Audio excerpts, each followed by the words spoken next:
On nous demande souvent de choisir un peu entre les deux. Là. C'est soit qu'on est québécois, soit qu'on est autochtone, ou etc. Mais en vrai, je pense que j'ai dû faire du travail là-dessus, puis à un moment donné, comprendre que c'est correct, que je peux être les deux. Ma mère est québécoise aussi, donc j'ai vécu à Québec et à Wendake. J'avais l'impression souvent que mes amis oubliaient que j'étais autochtone. J'ai quand même un pied aussi chez les Blancs, veux pas, mais j'ai aussi mon pied dans ma communauté. Et donc, je suis capable de voir peut-être d'une manière différente, je suis capable de comprendre certaines choses. Il y en a certains, étant donné que j'ai pas apparemment l'air autochtone, oubliaient un peu cette identité-là de moi, puis m'embarquaient dans peut-être leur manière de voir, leur manière de parler, agir, qui est un peu différente quand même. Là. Mes parents sont très différents.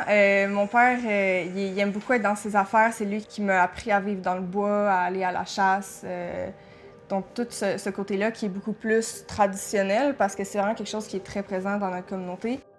Le tatouage est quand même un attachement assez culturel dans beaucoup de communautés de couleurs.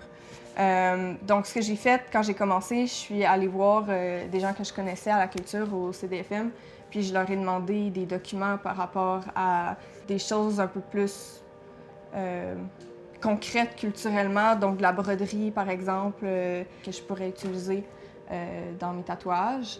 Je suis allée parler directement avec certains porteurs de savoir, puis on m'a parlé de certains ouvrages, on m'a donné des documents, puis des fois quand il y a un livre aussi qui est pour sortir, là, ils me disent « Ah, il y a ça qui va sortir qui pourrait être pertinent pour ce que tu fais ».